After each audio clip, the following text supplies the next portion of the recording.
Oh, joyous day, brother. Oh, joyous day. Oh, joyous day. Huzzah. It is day 300.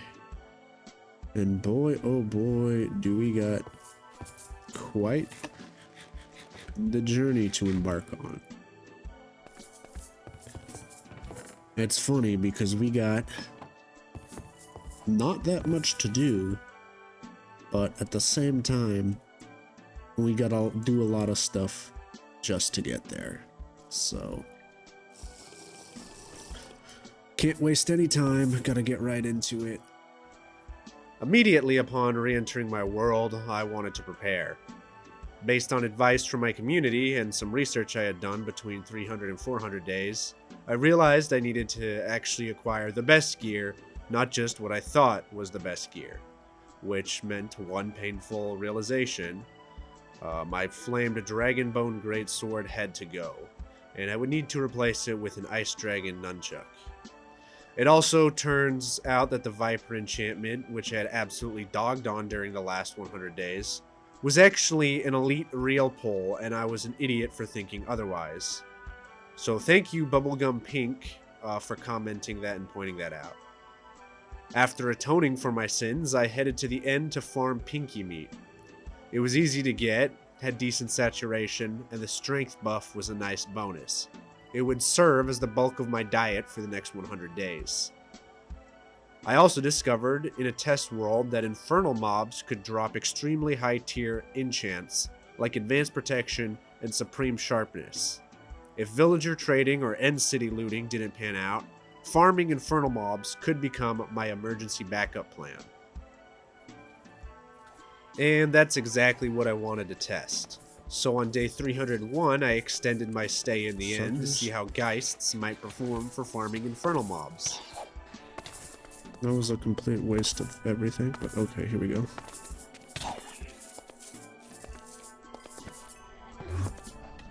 Two. Ouch. So morning at day 301, I'm kind of extending my goal a little bit because this is a really good place, it seems, to farm boss mobs. I almost have the 2 stacks of Pinky Meat that I wanted, but I'm gonna probably stay in here a little bit longer just to see if I can find any more bosses to get their enchanted books, as well as a little bit of extra Pinky Meat. Both Geists and Endermen spawned frequently enough that by making loops around the outer ring, I could usually find an infernal every few laps. There's an Enderman. That's good.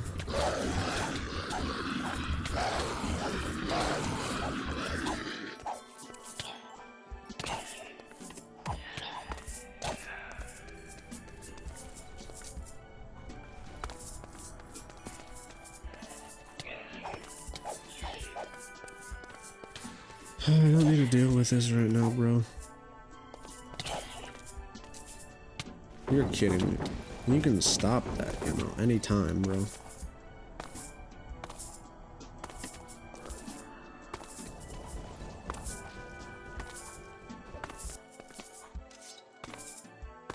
Messing up the vibe, bro.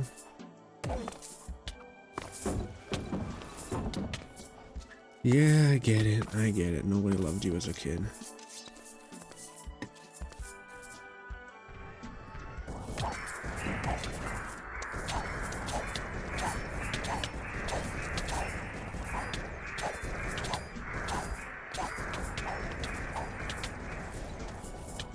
You are allowed to stop messing with my vibe whenever you want. Endermen were a pain to farm though.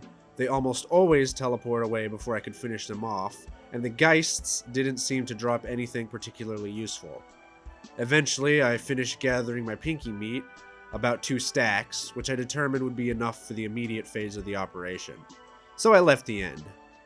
Back home, I cooked the meat and determined that the final enchantment I needed for my chestplate was Inner Berserk 4, so I added it to my ever-expanding list of enchants I still needed to gather. I'll put the actual number of books needed on screen, assuming everything was max level, but realistically, the number of books I would end up collecting could be 3 to 10 times higher, simply because of how many low-level books would need to be combined. On day 302, my goals were obvious. I needed a lot of enchantments, and as I would soon discover, a god-awful amount of experience. Much like the previous 100 days, the end would be my primary farming location because I had not gotten lucky with villagers. And at the time, I didn't think any overworld structures could spawn them, which was kind of true, but not entirely. By this point, I had already begun to exhaust nearby end cities and whatever the hell the other structures were called. I never bothered learning their names. I referred to them by many titles. For example, the ones that spawned specters and Argus I simply called pieces of shit. Although, to be fair, they did often contain the best loot. Much like the 20th century's favorite summer camp coordinator, I committed to a campaign of Blitzkrieg. And much like our not-so-favorite baguette-wielding brethren, the end cities simply rolled over and took it. I carried this strategy into day 303 with a hyper-selective looting regimen. Anything not on my enchantment checklist was ignored, and even some things on the list were ignored if the level was too low to be worth my time. Day 304 was about as mundane as it gets. However, I did discover something useful.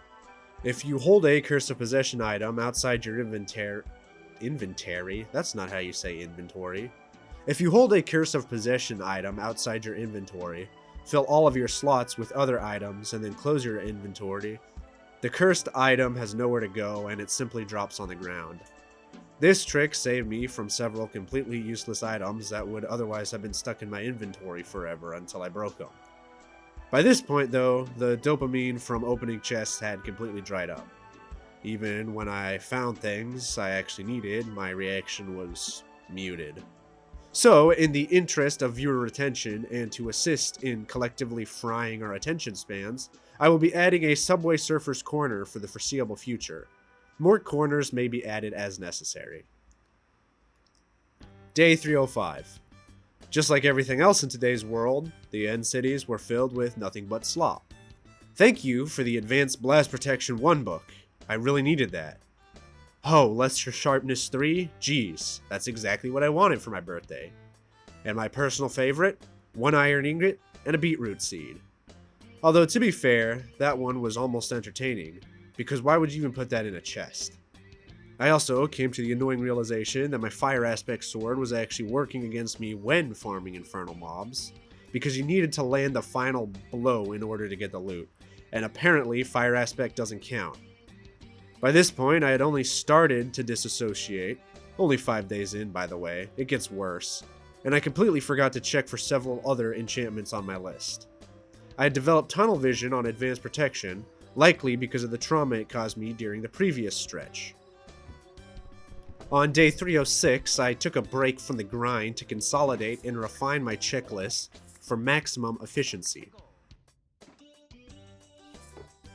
Day 306 took a brief pit stop to consolidate loot, and then getting right back out to the looting. Kind of a slow couple of days, but I'm sure once we get back home, I've probably got enough stuff to grab another, well, at least maybe one more Advanced Protection 4 book, if we're lucky. So that if that is the case, that means we're halfway there. I needed to know exactly what I already had, and exactly what I still needed.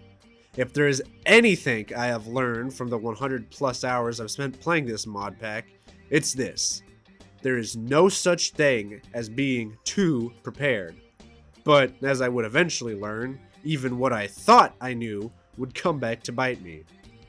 At this point, my sword alone required something like 20 total enchantments to reach its maximum potential, and I had absolutely no idea yet how impractical enchanting something with that many enchantments would actually be. Despite the overwhelming list, I was already making solid progress. By day 307, I had 9 out of the 20 enchantments for my weapon fully maxed, with plenty of the others sitting at lower levels waiting to be combined later. For the moment, things were moving in the right direction. By day 308, however, I was already sick of the end. Completely and utterly sick of it. I made a quiet resolution to leave the dimension the moment I could reasonably justify it. Luck remained sparse, as expected, but I also decided something important. I wanted all preparation for the final bosses finished by day 350. At this point, I had no idea how difficult those fights would be, and honestly, I was terrified of walking into them and losing everything.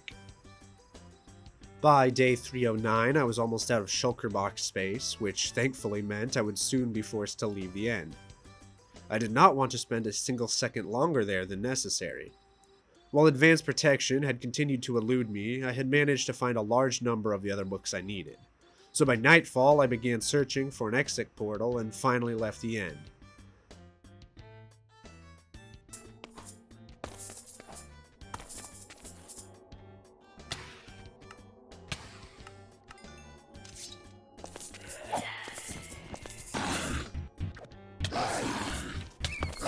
Okay, let's get out of here, bro. We don't need to be staying around here any.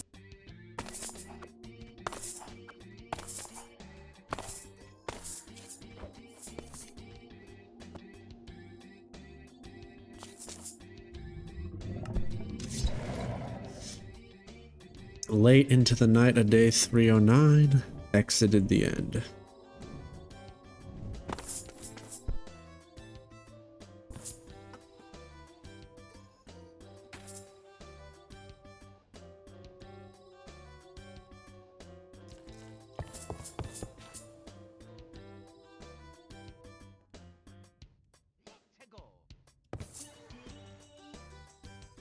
Day 310 was boring.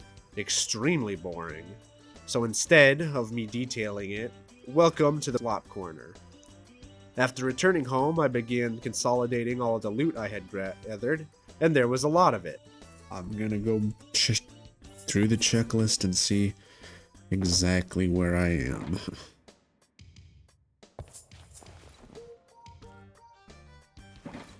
Nice. So, piercing capabilities 4. Let's see if I can get that off and then on to something else. It does in fact appear to be possible. Piercing capabilities, we need to get level 4. So, let's get level 4. Lifesteal 2. So much so, I continued into day 311 doing much of the same, where the only notable event was a tsunami event, which I ignored. Tsunami! Brave the storm! Okay, bro. Day 311, continuing the looting consolidation, also got the tsunami event to spawn.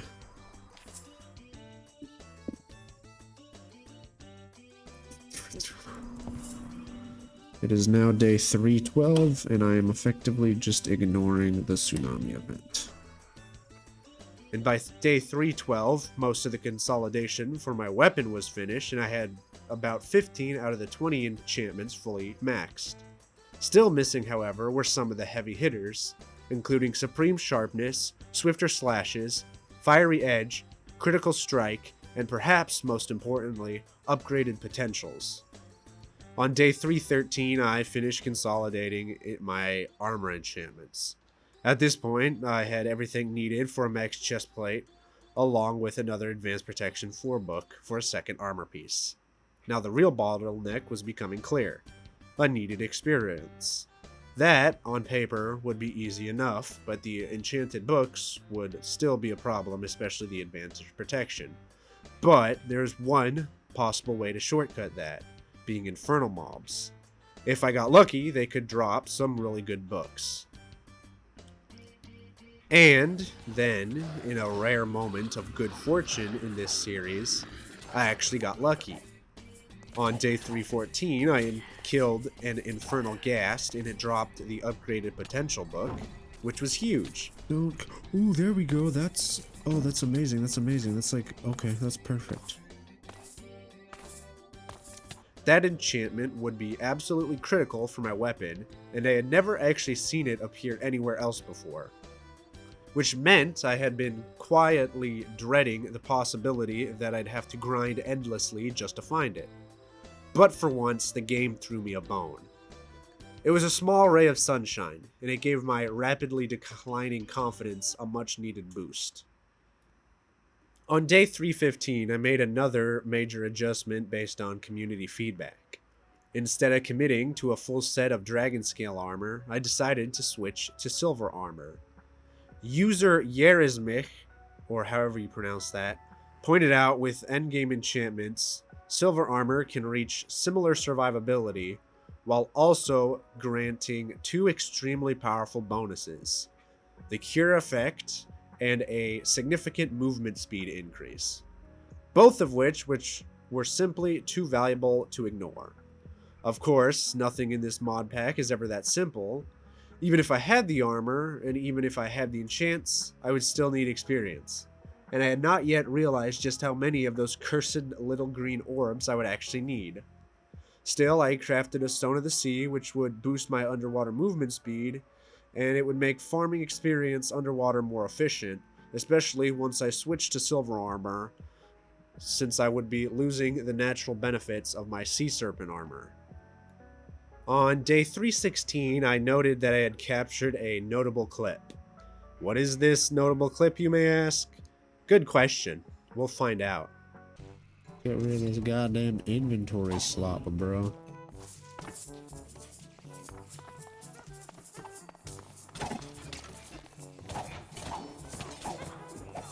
Hey, Perplexity's back. Let's go. Perplexity's back. My favorite thing in this entire game. Perplexity, yay. I miss Perplexity, dude. I was just thinking how much I wish Perplexity was back, dude. I was just thinking I was missing how much Perplexity was back, dude. I was just thinking how much I wanted Perplexity to be back, dude. I was just thinking about that, you know? I was just thinking how much I wanted Perplexity right now. Oh my god, thank you, witches! Thank you, witches, for granting me with the wonderful perplexity effect. I was just thinking that I was just thinking my game was too peaceful. I was just thinking how much I wanted to not have any control over my character for 3 freaking minutes, dude. I was just thinking about how much I wanted that right now. I was just thinking what would make this experience better. Not being able to control my character for the next 3 minutes. Oh my god, thank you, witches. Thank you, witches, thank you. Oh, thank you, actually. Thank you, witches. What the hell? Thank you, witches.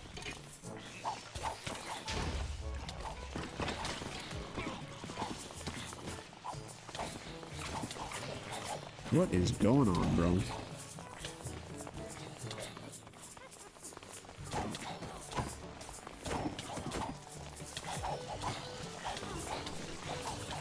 Of course, give me. Oh, you dudes.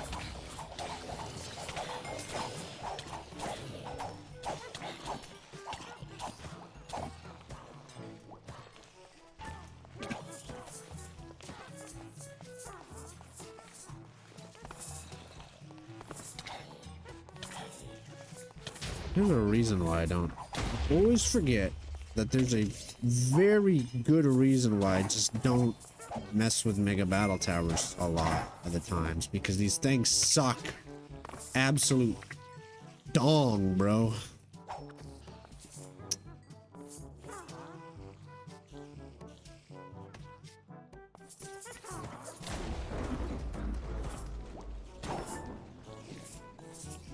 Oh, perplexity's about to wear off, bro. Now I don't remember how to use my normal controls.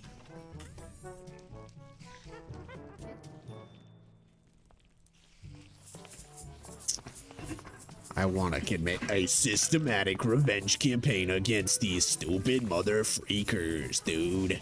I love witches, bro. #1 witches fan right here. I love witches.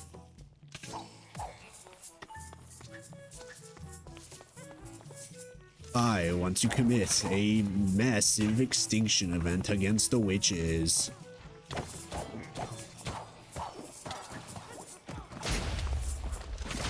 Okay, I get it. I really do. I really get it. I absolutely understand. Let me kill this one. Just let me kill this one, bro. Okay, thank you. Let me just take care of everything else. Get some enchanted books. These enchanted books better be swifter slashes. I think I'm missing some swifter slashes, so I'll take it. Am I missing swifter slashes? I am missing swifter slashes. Thank God that it's something I actually kind of need, even though it really isn't anything I need, because swifter slashes 1 is almost perfectly, it's like almost perfectly useless, bro. It's almost perfectly useless. It almost does me absolutely zero good, but at least it's something I kind of need. On paper, it brings me closer to the goal. In reality, it doesn't do jack. But, hey. On day 317, I think winter arrived. So I took the opportunity to stay home, regroup, and begin stockpiling and consolidating XP tomes for the enchanting phase that was inevitably coming, which would begin on day 318. Great setup, great resolution. Probably the quickest narrative arc in the entire series. Except, wait a minute, a max armor piece costs 62 levels. My life just keeps getting worse. I think I'm spiraling. Also, notable trick shop clip here for the engagement.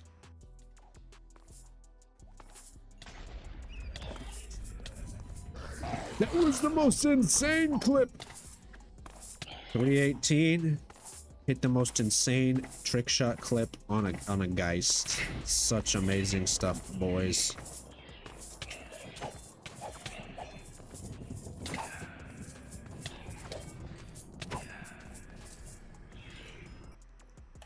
On day 319, it was clear that battle towers, and especially mega battle towers, would become the primary source of the many cursed XP orbs I needed. Damnable things. At this point, I also needed more silver for some reason. Did I write down why? No, I did not. It was probably for reforges, or maybe I haven't even crafted all the armor yet. Honestly, honestly, you know just as much as I do. Huh? By day 320, I had reached level 58. 58? On day 320, I'd reached... Oh, wait, mate. By day 320, I had reached level 58 out of the 62 levels required for my first true god tier armor piece. At that point, I decided to head into the nether for a change of pace. Old nether textures, by the way, absolute classic. I love making my eyes bleed. While exploring, I stumbled into a very chaotic nether dungeon, which introduced me to a terrifying concept. Wither spawners. What? That is actually so overpowered, I'm not even joking. I decided, on day 321, to take the opportunity to push my luck a little further and add to my surplus of nether stars. Despite the chaos and several close calls, I managed to walk away with 6 more nether stars. At that point, I decided it was time to quit while I was ahead and return home. On day 322, I returned to base somewhat triumphantly. Nether stars are always useful, and if I understood the boss rituals correctly, a small surplus stockpile would eventually be necessary. By this point, I had also gathered enough experience to enchant my first piece of god armor, the silver leggings. And for what was probably the first time in this entire series, I actually went mining underground in a cave, because I really needed silver. I just need silver, bro. I need silver. Apparently, on day 323, I had wandered a little too far from home, and I couldn't recall back to my base, which meant I had to manually travel home like a peasant. Truly shameful. Once I made it back, I reforged my silver armor to 3/4 masterful, so I guess that answers the earlier question. The silver was in fact for reforging. And no, I'm not fixing that part of the script. I think it's funny. Day 324, I finally figured out why my recall had stopped working. It turned out the recall statues I used in the nether had overwritten my spawn point. So I went back into the nether, retrieved the statue, and reset my spawn properly. From that point forward, I made a rule for myself. Before doing anything remotely dangerous, always verify that the spawn point is actually working. I continued running underwater dungeons into day 325.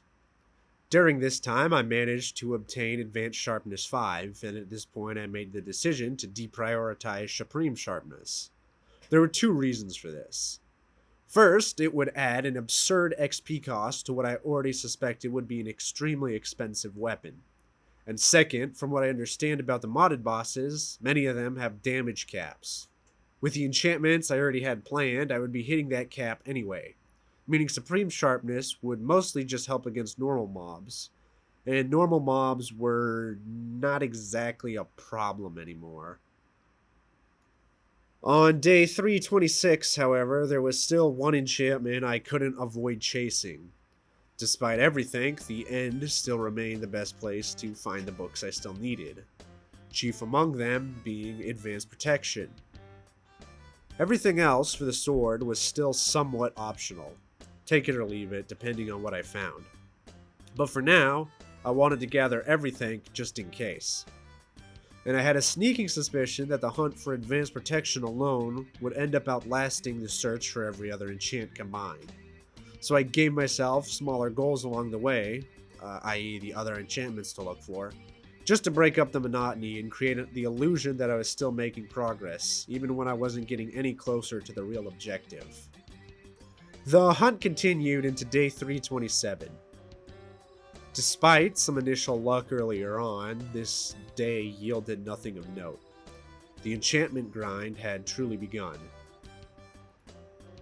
By day 328, I sat down and ran the numbers. Based on what I had collected so far, I estimated that I was about 8 Advanced Protection 1 or 4 Advanced Protection 2 books away from having everything I needed to combine the final Advanced Protection 4 books, which meant I was only roughly halfway there, after however many days I had already spent searching. Still, having an actual number helped, because every time the number ticked down, it meant I was one step closer to what I imagined would be sweet, sweet liberation. Day 329 turned out to be surprisingly productive. By the end of the day, I had gathered all the raw materials for the third Advanced Protection 4 book, meaning I only needed one more. For the first time in a long while, things were actually moving pretty quickly, which felt strange, because by now I had grown very accustomed to the usual slow and agonizing grind. The following day, sadly, was less generous. Still, I was down to only needing 6 Advanced Protection 1 books or 3 Advanced Protection 2 books, which meant I was tangibly close. So close in fact that I was genuinely annoyed when I ran out of water and was forced to leave the end. If I had a little more time, I might have been able to finish the grind right then and there. But at the same time, I won't pretend I wasn't a little relieved to leave that stupid-ass dimension for a while. Back at home on day 331, I began consolidating all of my gear. I double and triple checked everything I had already looted and stored away, and while digging through my chests, I stumbled across something interesting. An Advanced Protection 2 piece of armor and an Advanced Protection 1 piece, which meant I was only actually one AP1 book from finishing the entire set. I'm gonna be real with you, I think I really dropped the ball on the math of where I actually was at this point, but whatever. I don't care. After some deliberation, which is to say basically none at all, I decided to strip the Advanced Protection 1 for my Sea Serpent armor. Sorry, not Advanced Protection 4. My Advanced Protection 1 enchant off of my Sea Serpent armor, and that will give me everything I need for all the Advanced Protection 4 books. And to replace the Sea Serpent armor, I'm just gonna slap a Prot 4 book onto it. And this gave me the final book I needed to craft my last Advanced Protection 4 book. And ironically, it was actually improved the Sea Serpent armor as well, since Protection 4 is better than Advanced Protection 1 anyway. At this point, every single material I needed was finally ready. But there was still one major problem. I was severely underleveled for the enchanting that would follow. You know what's more annoying than spending 100 days grinding for books? Spending 100 days grinding for books, and then immediately getting a villager that sells them right after you finish. You stupid motherfucker! What the hell is this? What is this? What is this? What is this? No! Oh, I hate this game so much. Day 332. The stupid librarian villager is trading Advanced Protection 3 books. Literally, after I get all of my Advanced Protection 4, he starts selling me Advanced Protection 3. That would have saved so much time.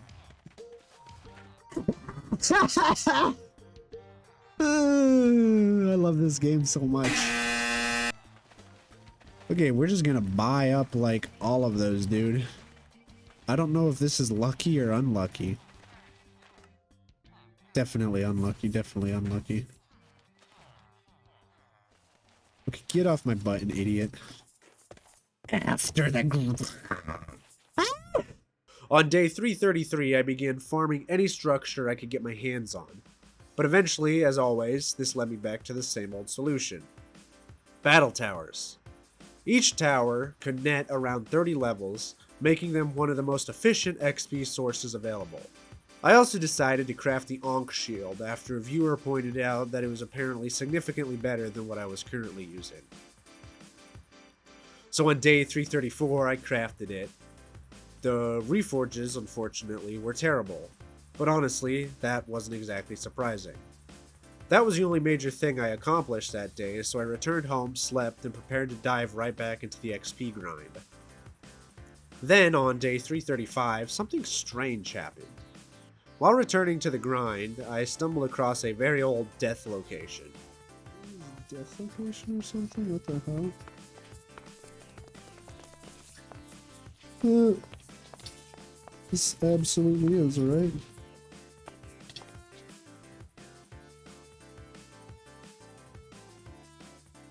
Holy crap, I don't remember this, but cool. And somehow the items were still there. If I really wanted to, I might be able to comb through the footage and figure out which death this came from, but I'm not even sure that death made it into the final cut, and I definitely do not have the patience to comb through that much footage. Still, it caught me off guard, because it was a reminder of a very different time in this playthrough. A time when every day meant another death, and every piece of loot either pushed me forward or sent me into a rage when I lost it. Now it felt completely different. At this point, I felt almost indestructible, with a sense to walk away from any fight that even hinted at becoming dangerous. And apparently, past me was still helping present me, because sitting amongst the old items was an XP tome, something I could very much make use of. So thank you, past self. Very cool. Day 336 brought nothing of note, just more experience. The tower and structure grind continued, and progress was steady. By day 337, I had 2 out of the 4 armor pieces fully enchanted, the boots and the leggings. That left the helmet and the chest plate, and the cost was substantial. The helmet would require 66 levels, the chest plate would require a gargantuan 93 levels. Now that might not sound like much at first, but Minecraft's XP system is essentially exponential. In vanilla Minecraft, and as far as I know, Rlcraft doesn't change this, going from level 0 to level 30 costs about 825 experience. But going from level 0 to level 93, that costs roughly 24,000 experience. In fact, going from level 92 to level 93 alone costs almost as much experience as going from level 0 to level 30. So yeah, I had my work cut out for me. I also took a trip back to the end to see if farming mobs there would be an efficient XP method. It wasn't. Infernal mobs were nice when they appeared, and one of them even dropped an Advanced Protection 4 book, which, in the ever face-slapping way of Rlcraft, happened after I had already finished grinding for them. Fantastic. At this point, I got fed up with the end and left. On day 338, I realized I still needed a bit more silver to finish reforging my armor. Then I remembered something. The developer statues inside the Rlcraft 2.9 monument were wearing silver armor, which meant I could take that armor and smelt it down for silver. So like a Mexican vacation video gone horribly wrong, I took all their belongings and lined up their heads nearby. Later that day, I entered a Lycanite's dungeon to test it as a potential XP source, but the Anarchal Hound mini-boss was on absolute demon time and immediately shut that idea down. So I made it. I'm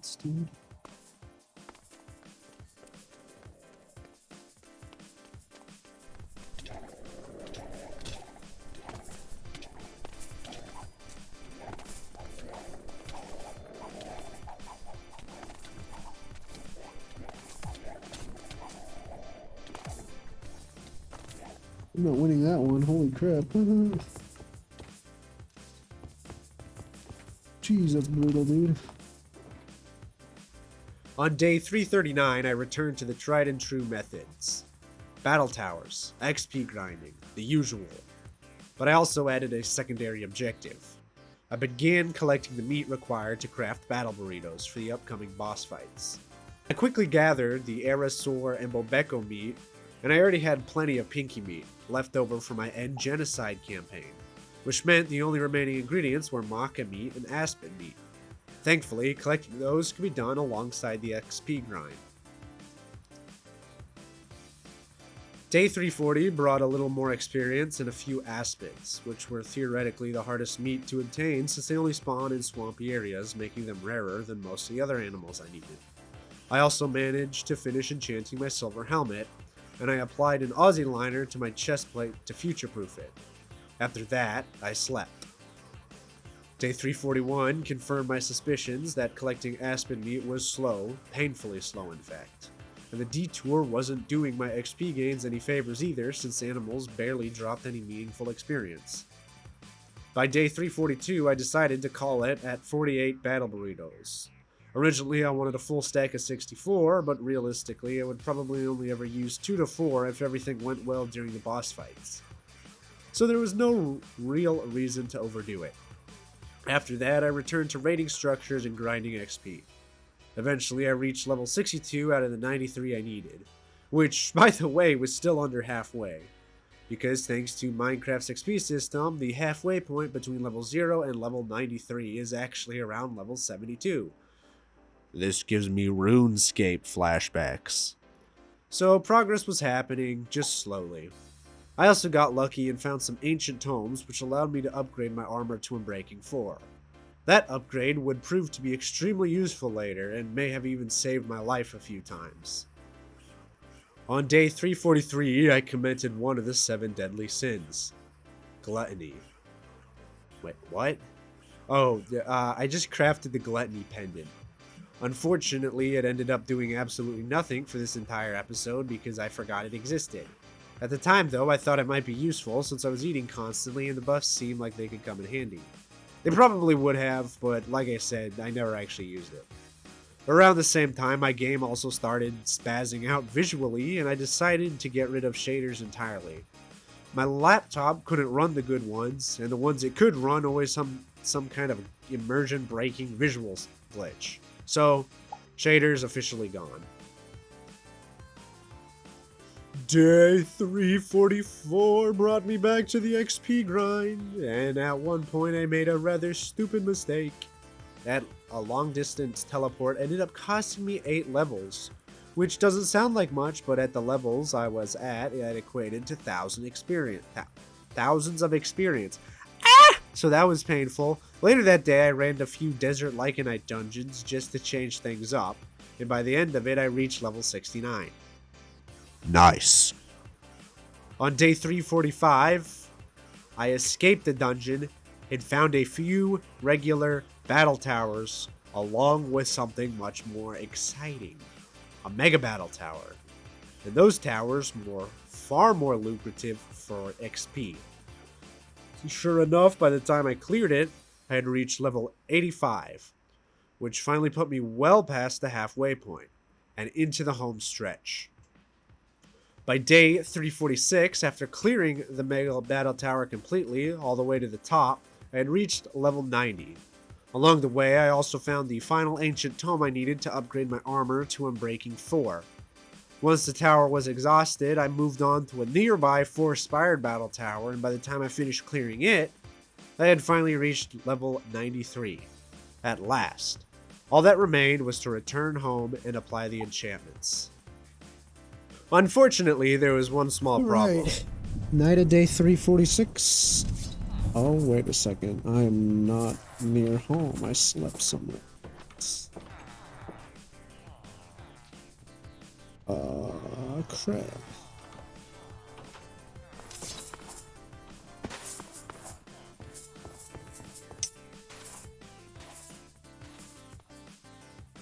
I had set my spawn point anywhere but home, which meant I had two choices. Either travel back manually, or spend thousands of XP teleporting, which would completely defeat the point of the grind. So I made the long journey home the old-fashioned way. Once I arrived, I finally put the finishing touches on my silver armor.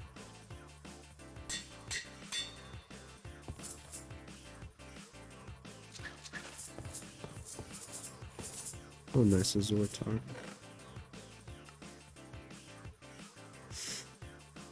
Okay, so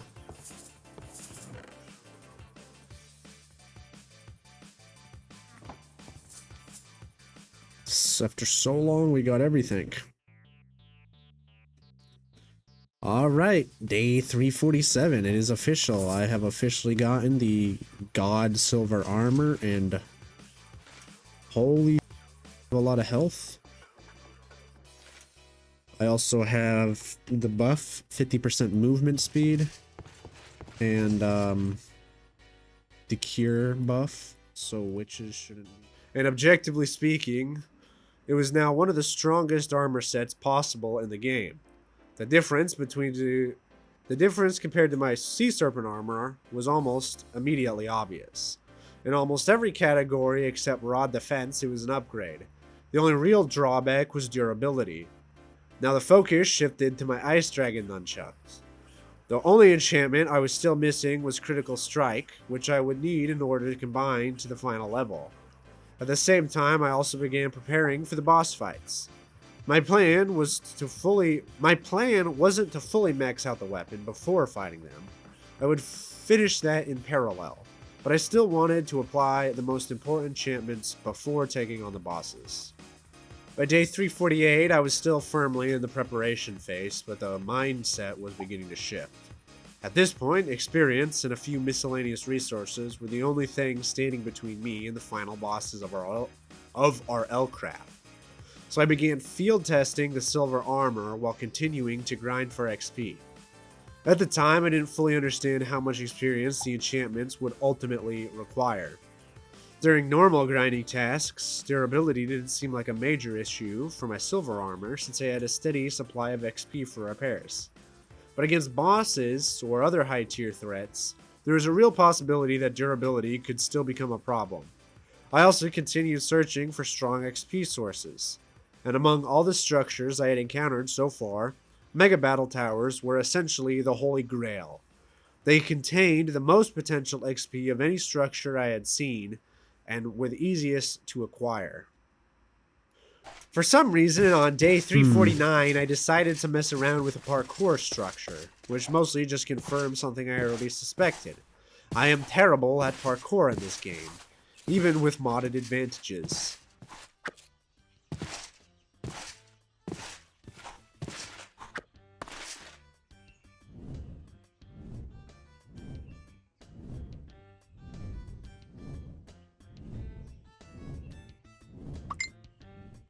Frick.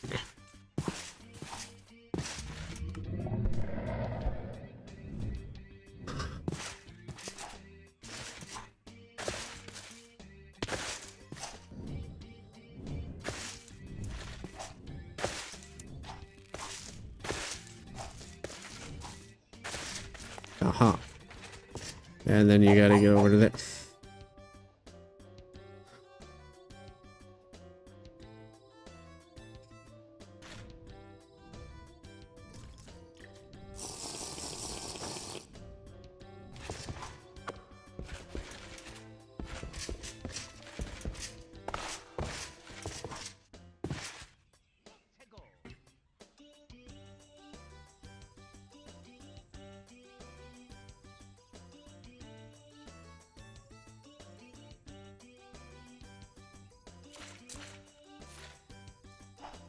Oof.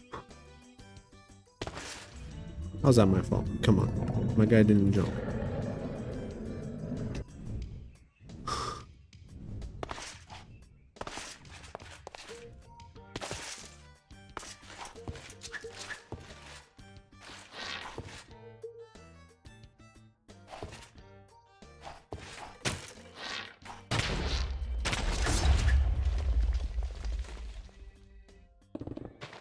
Like that, I guess. I took my armor out for its first serious test, and honestly, I was a little underwhelmed at the time. Though that was likely because I was still using a relatively underpowered weapon, which was increasing the time it took to kill things. In fact, during a Battle Tower Golem encounter, I actually had to back off and retreat, and for a moment, I started to worry that all my preparation might have been for nothing. Day 350 was when I began the serious weapon enchanting. Almost immediately, the Ice Dragon nunchucks started outperforming my old weapon. Against fire dragons, it was absolutely devastating. I tested it out against tower golems and various other enemies, and the results were extremely promising. I also applied an Aussie liner to my leggings, completing another small piece of the build. By day 351, if I hadn't mentioned it already, I needed something like 104 levels to apply the next round of enchantments to my weapon. To put that into perspective, going from level 93 to level 104 alone costs roughly 8,200 experience, which is already a significant chunk of the total experience it took to go from level 0 to 93. And the worst part, I wasn't even starting at level 93. Honestly, I don't even remember exactly where I started because I didn't do the best job at keeping track of the numbers. I was also curious how the upgraded potentials enchantment would actually work. So on day 352, I loaded up a test world to experiment, and it turns out upgraded potentials simply resets the anvil XP cost multiplier once, which was useful, but not nearly as useful as I had hoped. Now, full disclosure here, there's a decent chance I wasn't enchanting in the most optimal way possible. I didn't want to rely too heavily on guides, and nobody in the comments has suggested a specific method yet. And yes, I read all the comments. I take every piece of advice I can get. So at this point, I was mostly winging the enchant process, which meant I still needed 104 levels to apply the next batch of enchantments, which included Subject PE 5, Viper 5, Envenom 3, and Vampirism 2. Together, these would represent one of the largest damage spikes possible for my weapon. On day 353, I returned to that usual grind, brother. Doom-like dungeons and mega battle towers became my best friends. Dragons, however, did not. By this point, the Ice Dragon Nunchuck was absolutely shredding fire dragons thanks to the 8 bonus damage, and by now I had killed well over 20 of them. On day 354, I pushed into an underwater dungeon, and there I had a surprisingly tough encounter with a man ray, where I barely managed to squeak out the victory. It was close, but the experience kept ticking upward, and I was getting closer. Finally, on day 355, I reached level 104, which meant I could finally apply the major enchantments to my weapon. The Ice Dragon Nunchuck now carried Advanced Sharpness 5, Education 3, Advanced Mending, Upgraded Potential, Subject PE 5, Viper 5, and Venom 3, Vampirism 2, and a few other minor enchantments I probably forgot to list. The next round of enchantments would cost 138 levels, which was not happening anytime soon. For context, level 104 is only about halfway to level 138 in terms of experience, meaning it would take many more hours of mindless grinding to reach that point. But at this stage, I briefly considered building an XP farm, a dedicated XP farm. Huh? But since I had already completed the majority of my XP grind and the remaining enchantments were essential for the boss fights, I didn't feel it worth the effort. Maybe one day, if I ever wanted to fully max the weapon for bragging rights, I'd build one. But for now, it was time to start preparing for the boss fights. Ooh. On day 356, I began preparing for Rahovart. I would be entering these fights mostly blind, aside from a few bits of advice from my audience and some testing I did later for one specific mechanic and boss. To summon Rahovart, I needed a Demon Soul Stone to complete the altar. That meant gathering obsidian and materials from the end, so I headed out, collected everything I needed, and returned home to fight the mini-boss the following day. The first mini-boss fell without much to note, and I acquired the Demon Soul Stone on day 357. The only thing that concerned me was how much armor durability I lost during the fight. It was probably caused by the tremor attacks the mini-boss spawned, and if a mini-boss could chew through my armor like that, I can only imagine how much worse the actual bosses could be. After I returned to the end one last time to gather additional obsidian, so I'd have enough to construct Rahovart's altar. And with that done, the final preparations were complete. On day 358, I built the summoning altar on the nether ceiling. Partly to avoid any weird terrain interactions, and partly because I didn't want to accidentally overwrite anything important in the normal nether. Once the altar was finished, I was filled with anticipation. I placed a respawn anchor nearby, stocked up on my inventory, and tried to mentally prepare myself. This fight could go a lot of different ways. And many of those ways involved me dying and potentially losing 358 days of progress if I couldn't recover my gear. So, I took a deep breath and summoned Rahovart.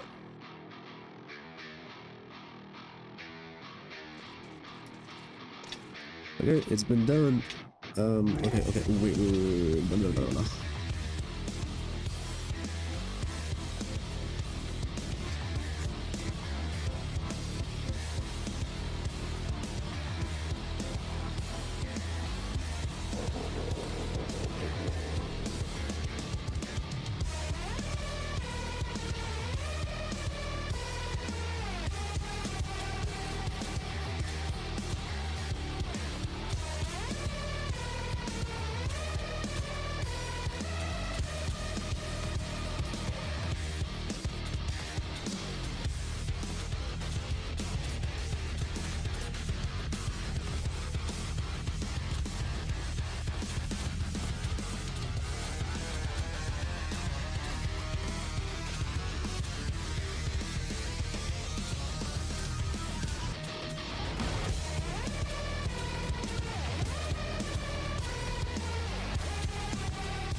Okay, those things shred my armor. Get me out of here. Get me out of here. Hello, Apollyon. Hello, demon. Hello, Demon Freeman. I did it.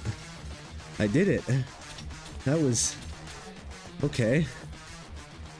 Okay. That was very easy. Oh my goodness. Okay, we want all of it. Oh. We did it.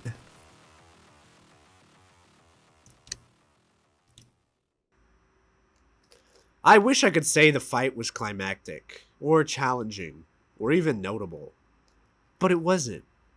I had brought XP bottles and a battle burrito just in case things went sideways, and I didn't even need to use them. Rahovart died in less than a minute. My weapon absolutely shredded him. It was a victory I was happy to have behind me, but at the same time, it almost felt hollow.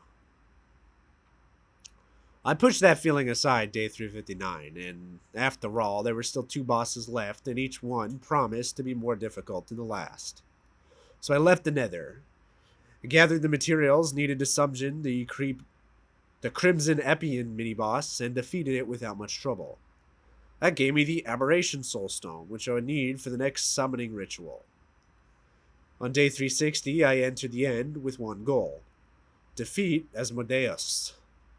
I didn't know much about the fight, only that you needed to avoid his minigun attack, and that he would summon mini-boss mobs that made him invincible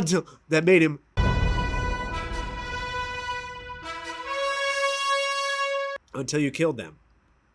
Asmodeus.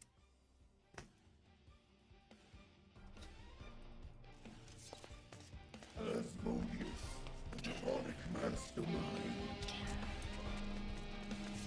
Where are the pillars? Thank you, pillars. No, Asmodeus can be a little squishy.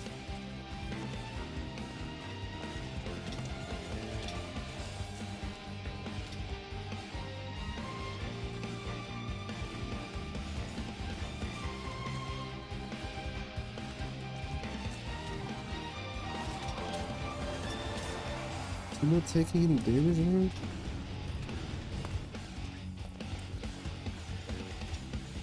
The reason you're not taking any damage is Asmodeus.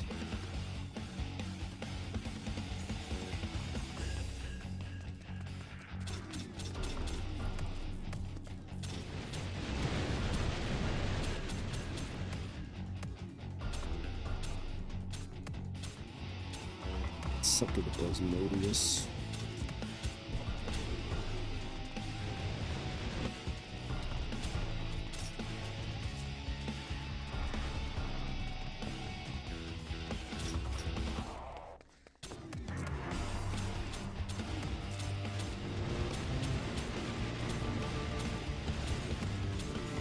I don't care.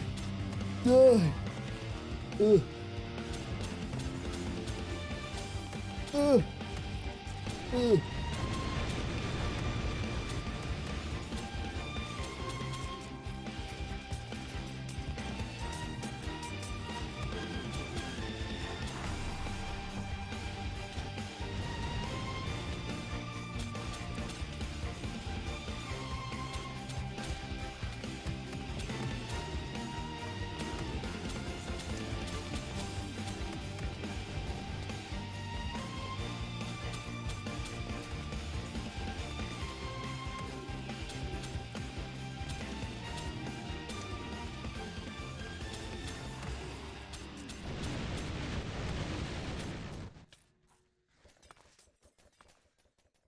And somehow this was even less climactic than the first. It was easier in almost every way. He spawned far fewer enemies than Rahovar, and I could simply circle strafe him to avoid his only dangerous attack. It was an even more hollow victory than the last. But still, there is one boss remaining. The final boss of Rlcraft. The one that supposedly transcended difficulty. The boss that embodied the true logic of the mod pack itself. Amalgalich.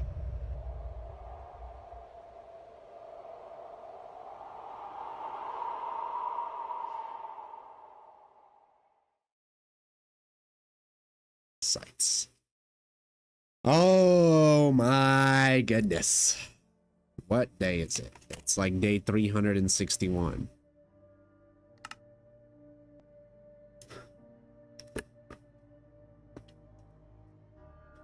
Hush, little baby, don't you cry. Everything's gonna make you die. This freaking video. Oh, what the heck? A grow. Made up name. God hates you. Okay, buddy.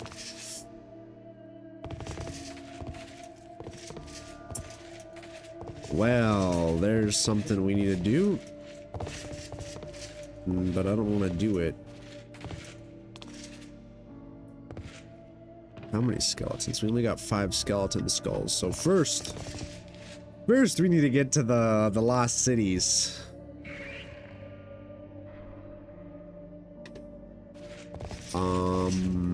which requires portals. So we will do that. First things first, before we even think of the absolute insanity that the Lost Cities is gonna be. So, day 361, getting everything that we need to enter the Lost Cities.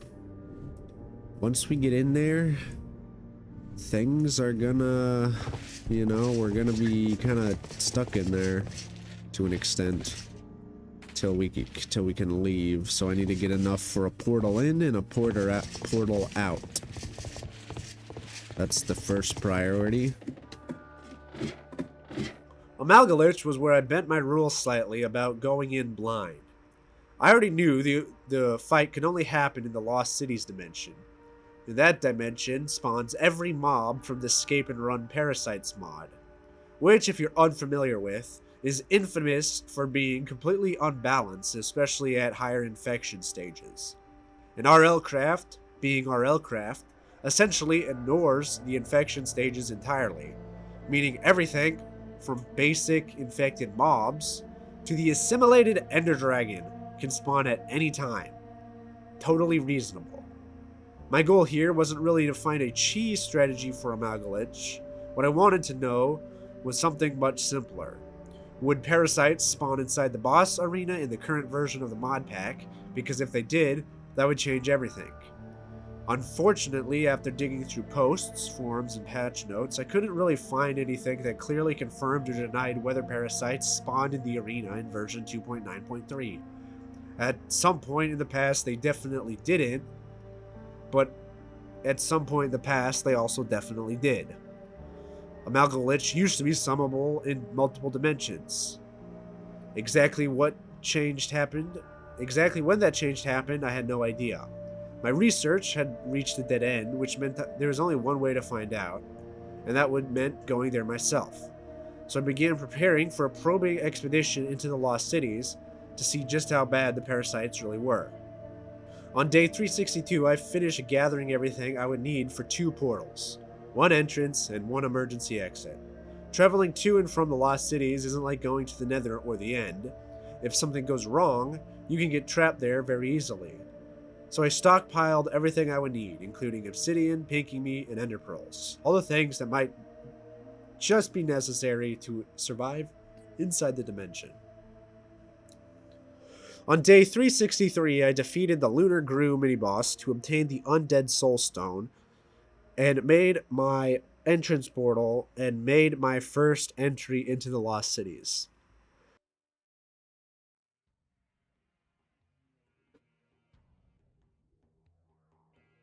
Okay. Well, I want to get in and I want to explore the Lost Cities a bit too. So it's not like I just want to go in and, you know, immediately summon a Amalgalich, but at the same time.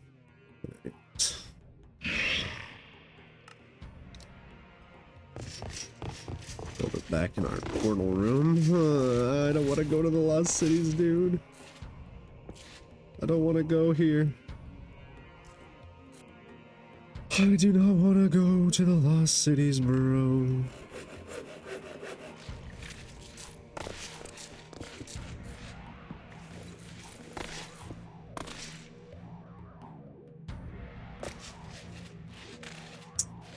Okay, we'll just leave it deactivated for the second. So we're gonna go in, we're gonna do everything. I think we gotta. I don't think there's gonna be multiple trips back and forth. I think it's get in there, get and do everything we can, and get out. The last skull for the portal, and then I am officially entering the Lost Cities.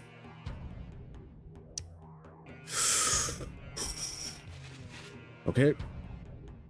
That's it. Oh, you know what I forgot? Glowstone. So I can't, well, I guess, okay.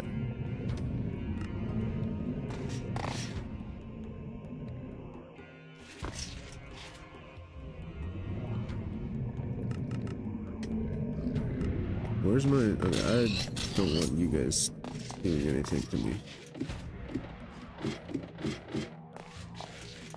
So pretty much every single parasite is something we do not want to deal with.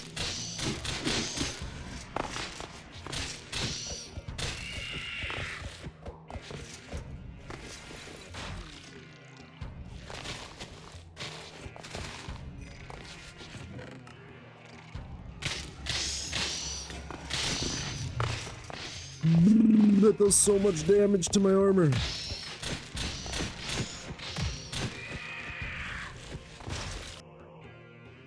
Night of day 363, as it turns out, mounts cannot be summoned in the lost cities. I did not know this. That is absurdly stupid. I am in a lot of trouble. Crap.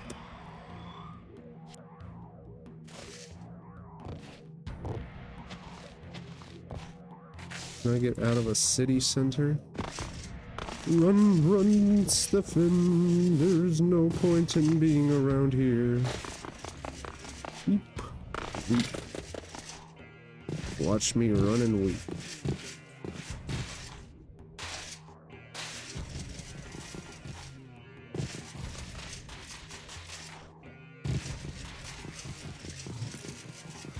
Is there such thing as an ocean biome in the Lost Cities dimension? That's what I want to know.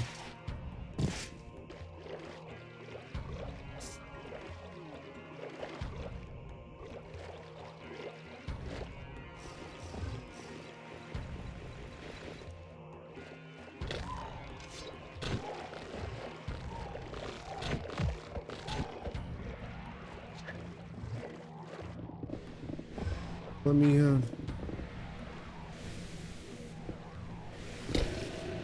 Nope, nope, we are dead, whatever that is. Oh, that is gonna... Oh, come on, no.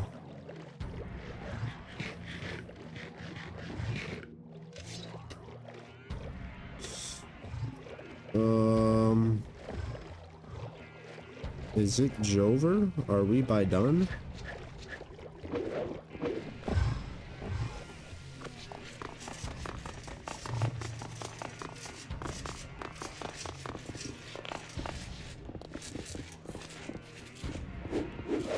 Can we...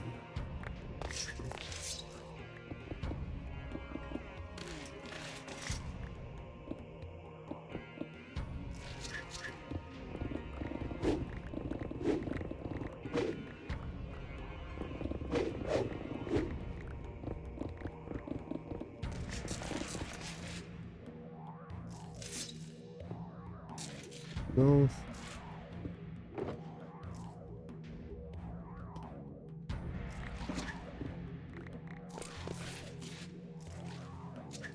Oh, why am I panicking so? Breathe, Steph. Breathe, dude.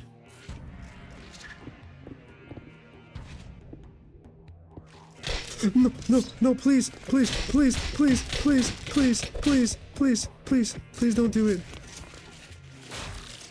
Please don't do it, please don't do it, please don't do it. I'm sorry, I'm sorry, I'm sorry, I'm sorry, I'm sorry, I'm sorry, I'm sorry, I'm sorry, I'm sorry. Place the bed. Okay, okay, I'm sorry. I'm sorry I ever came here. I'm sorry I ever came here. Do I have my shoulder markers? Okay. On day 364, I took time to assess the situation. The difficulty jump from the overworld to the lost cities wasn't just steep, it was exponential. It felt like being thrown all the way back to the very beginning of Rlcraft, armed with nothing but leather armor and a prayer. At that point, it became clear that the true challenge of the Amalgalich fight itself wasn't actually Amalgalich. It was the dimension. I would need to prepare for the parasite, the so-called fodder mobs, far more than the boss. So I decided I would need wings potions. Flight would at least give me the mobility needed to avoid some of the horrors roaming the city. On day 365, I gathered 6 wings potion, along with an extra one for testing. I also regathered the summoning materials for Amalgalich. At this point, I understood something very important. Once I entered the lost cities, it would essentially be a timer. The longer you remain in that dimension, the more dangerous it becomes, which meant my return needed to be precise and controlled, and the Amalgalach fight would need to be fast. In a separate test world, I also confirmed a few things. First, parasites absolutely do spawn inside the arena, and second, even with my gear, that makes the fight essentially unsurvivable if you try to fight it normally. Ironically, Amalgalach himself wasn't the real problem. With careful movement, he could be defeated almost as easily as the other bosses as long as you avoided his consumption attack. But the parasites changed everything, which left me with only one real option. If I was going to bring down overwhelming firepower, then I would need an overwhelming defense. Wow. On day 365, I returned to the Lost Cities. Okay, just keep tracking on that timer. What's a good spot?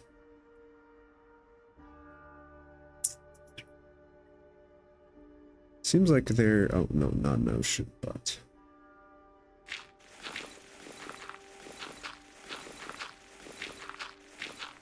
And all we want to do is literally 2 blocks. Well, probably... Whoa. We're like...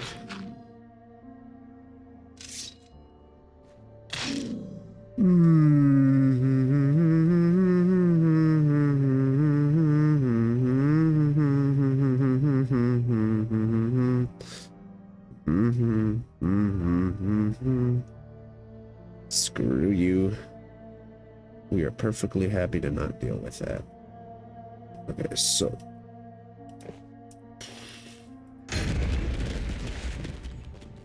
Just kind of hide right here for a second and build a portal.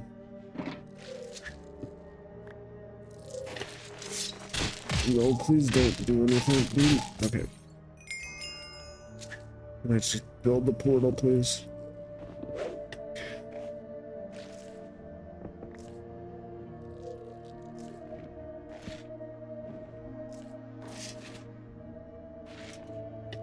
I'm panicking. Okay. Does it work? It does, okay. Oh, that's immediately in the red, bro. That's an assimilated ender dragon?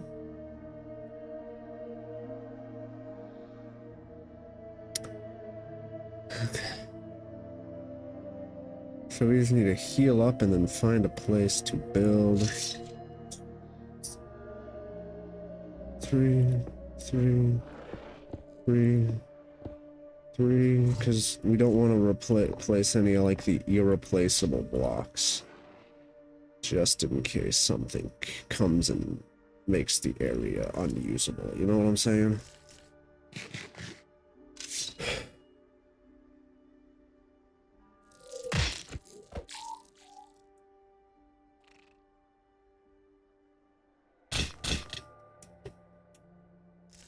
Okay, we might as well just do it.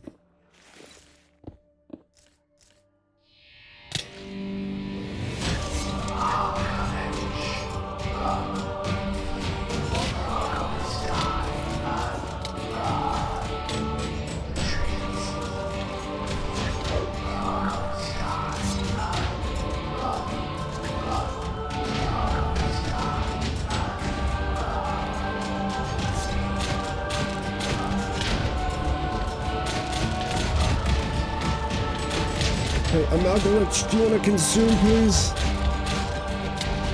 Amalgalach, please consume. Ugh.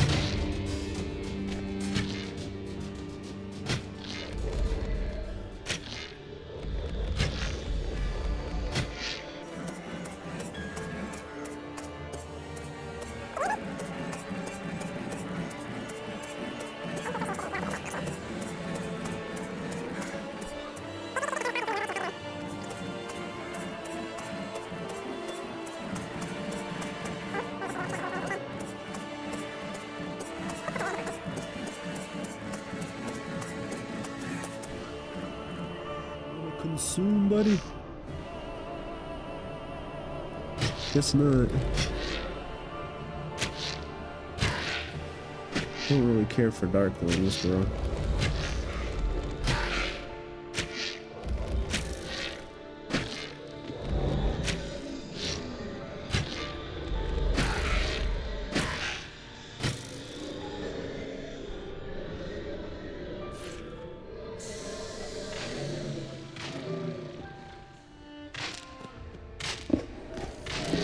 Nope, nope, nope, nope, nope, nope.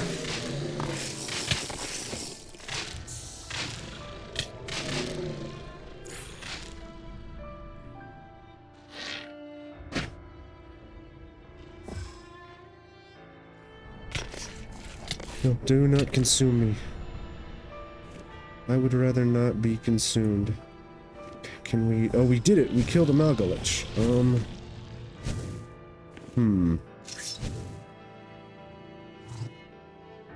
We did it, Batman! We saved the city! Now, is there a way to turn peaceful mode on so I can go collect all of that? Eventually, the boss died, but I'm fairly certain a parasite got the final blow because I couldn't find the loot. And even if it had dropped nearby, the parasite density was so extreme that searching for it would have been suicidal. So I left. A Malgalich ended up being a very different kind of challenge. The boss itself was not really difficult, but everything around it was. In fact, the fight kind of encapsulated what Rlcraft often feels like. In my opinion, the final boss isn't really meant to be beaten in any other way other than cheese. It almost feels like a deliberate slap in the face. A way for the game to put you back in your place. I wasn't exactly a fan of that, but regardless, I overcame the challenge. And yet, the victory felt more hollow than any of the others. Honestly, I might just be coping, I'm not even gonna lie. I probably just did not know how to prepare for the fight or anything like that. In contrast, on day 367, I returned to the overworld, and there, I was a deity. After the chaos of the Lost Cities, I wanted to assert that dominance, so I decided to finish maxing out every remaining skill, being farming, building, gathering, and mining. All of the things I had barely touched throughout the playthrough. In fact, 367 days into the run, and I technically still couldn't even use a diamond axe. Not that I ever really needed one. I also continued my ongoing genocide campaign against the dragons. So the next stretch was gonna look pretty familiar. Day 368. More XP farming, more grinding, more of the same. More of the same. That grind bled into day 369, and by nightfall I had maxed farming, and then maxed mining shortly after, and I continued the crusade against the dragons. And on day 370, the war against dragons continued. Time began to blur together. Days merged. And while it might look quick in the final video, living through it felt anything but fast. Day 371 continued the familiar routine, with more XP grinding and searching for mega battle towers to speed things up. Unfortunately, I had very little luck finding any. On day 372, I had a few more notable milestones, where I finally maxed out my gathering skill, and also collected 6 additional wings potion just to keep a surplus ready. While exploring, I also stumbled across another rare pillager city, and by the end of day 377, I had finished clearing the pillager city. And with that, I had officially maxed out every single skill. At this point, I had entered a very strange phase of the playthrough. The end came. The end game. But not the exciting kind. The open-ended kind. For the first time in hundreds of days, I genuinely wasn't sure what to do. At one point, I took my Stage 5 Fire Dragon out for a ride, which was fun, which, fun fact, I had completely forgotten about until this moment, but I didn't actually do anything with it. So eventually I decided that if I was going to waste my time, I might as well waste it productively, which meant beginning the hunt for the so-called Holy Grail of Rlcraft structures, the Shabaxi Monument. On day 375, I located the first sizable cold biome and began implementing a strategy I had found on YouTube from a creator named CRXTY. I'm pretty sure you're supposed to pronounce it Krusty. The method was very straightforward. Not an exploit, just a systematic way to increase your chances of finding the monument. Essentially, you want to generate and explore as many frozen biome chunks as possible. The process involves fully circling a biome first, then systematically searching the interior in lawnmower-style passes. Day 376 started with a smaller biome compared to the previous one, which I had cleared fairly quickly. Later in the day, however, I found a much larger frozen biome. The method seemed logical and at least theoretically effective. Based on my rough calculations, and I'll admit they were pretty rough, I was exploring biomes that should contain thousands of eligible chunks. By day 377, I was deep into the third biome and started thinking more about the actual probability. From what I understood, the Shivaxi monument has a 1 in 6,666 chance to generate in any chunk tagged with the frozen biome category. This includes frozen tundra, ice spikes, and frozen forests to my knowledge. So in theory, once you explore thousands of chunks, your odds of finding one should start looking pretty good. But statistics don't really work that way, because technically every chunk still has a 1 in 6,666 chance, which means you could just get unlucky forever. There's no guarantee. On day 378, I finished circling the biome and began the interior lawnmower search. 378. The biome looked promising because of its size, but by the end of the day, I still hadn't found anything. The bad luck continued into day 379. At this point, each day of searching was costing me roughly 20 minutes of real time, since sleeping through the night effectively cuts the search time in half. And honestly, I was getting very bored. But I also didn't want to just jump to the end of the 100 days without giving the hunt a real attempt. After all, I might have been a deity at this point, but I was definitely a bored one. By day 380, it was clear that the Biome 3 did not contain a Shivaxi monument, so I moved on in search of more promising lands. I was definitely getting frustrated by this point, but according to my rough calculations, I hadn't yet entered the realm of true statistical improbability. Based on the number of chunks I had explored, my odds of finding a monument were roughly equivalent to a coin flip, meaning I wasn't particularly lucky, but I also wasn't particularly unlucky yet, either. Later that day, I found and explored a fourth biome, which turned out to be disappointing. From the air, it looked huge, but once I actually circled it, the biome ended up being much smaller than expected. Later that night, I located a fifth biome, but it was also fairly small and didn't contain what I was looking for. The sixth biome turned out to be another dud, mostly because a large portion of it consisted of cold forest. Cold forests were my biggest enemy during this phase, because while they cannot spawn a Shivaxi monument directly, they can sit right next to large sections of frozen biomes, which means if you fail to fully circumnavigate them, you could accidentally skip over thousands of eligible chunks.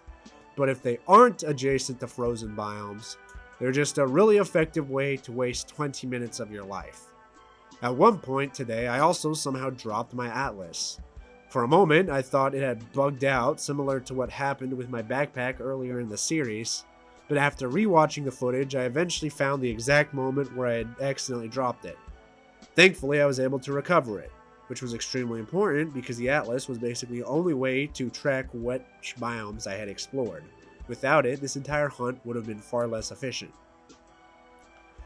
After recovering my atlas on day 382, I returned to the main task and resumed mowing lawns. There really isn't much more to say. Day 383 continued the search. The biome I found was large, which was good, but it didn't contain a monument, which was bad. Top tier commentary from yours truly. Things I want, not there, equals bad. Things I want there equals good. That's the narrative. By nightfall, I had finished searching the biome and discovered another, the seventh, but it was fairly small, so I cleared it quickly and moved on. Day 384. I didn't find a frozen biome today, let alone explore one. On day 385, I had what could only be described as a minor mental break.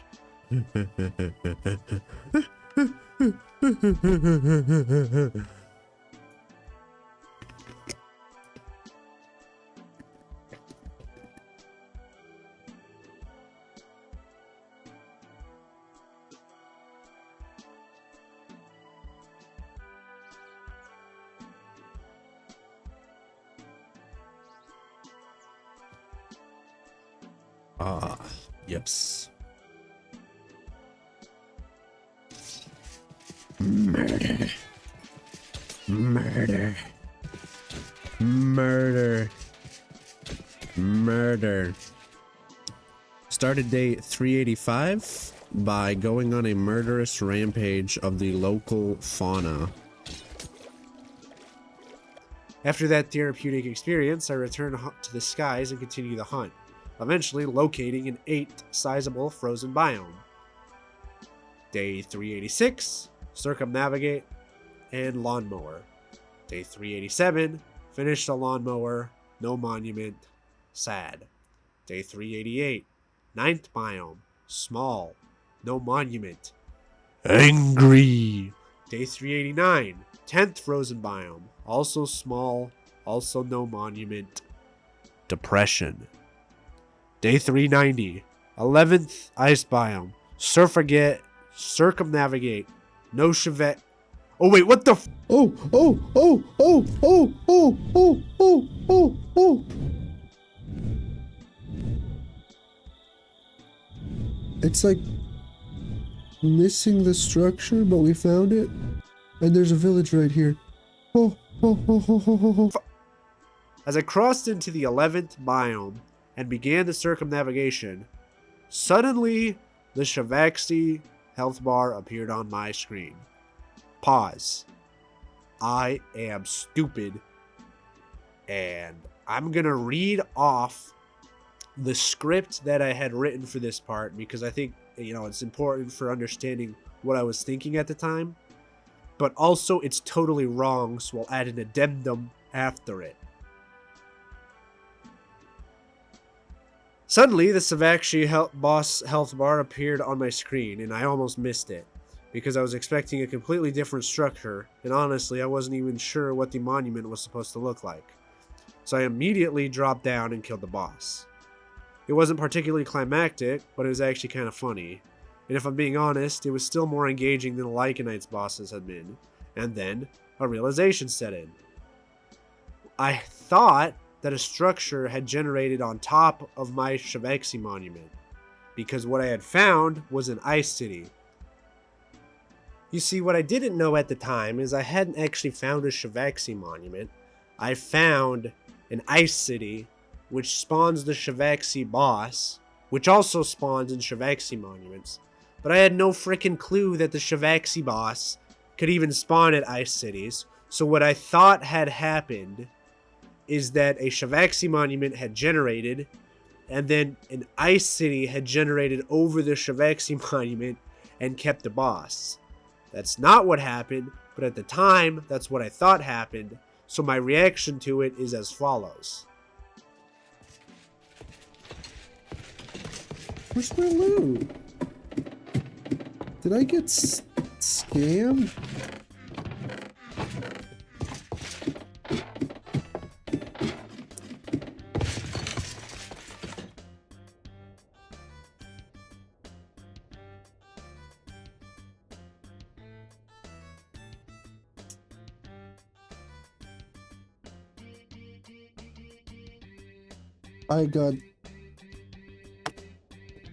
I got scammed so hard. I got scammed like a...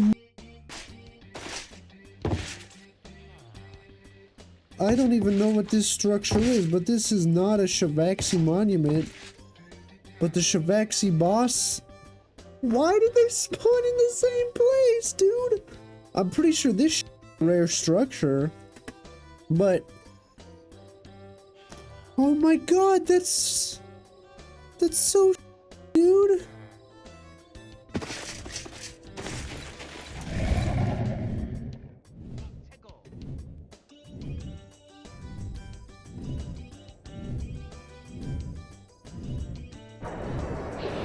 No, people are gonna quit.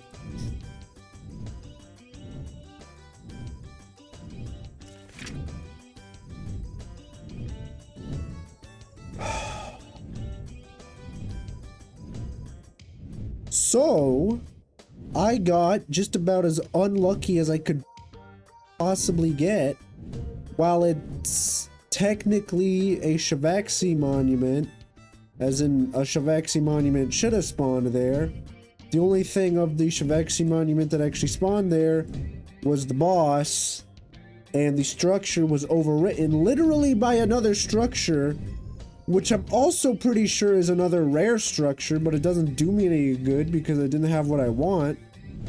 Which means I spent all these days hunting down a Shavaxi monument just to find one that was overwritten by another structure. Like, how unlucky do you have to get for a structure to spawn on top of the rarest structure in the game? That's so stupid!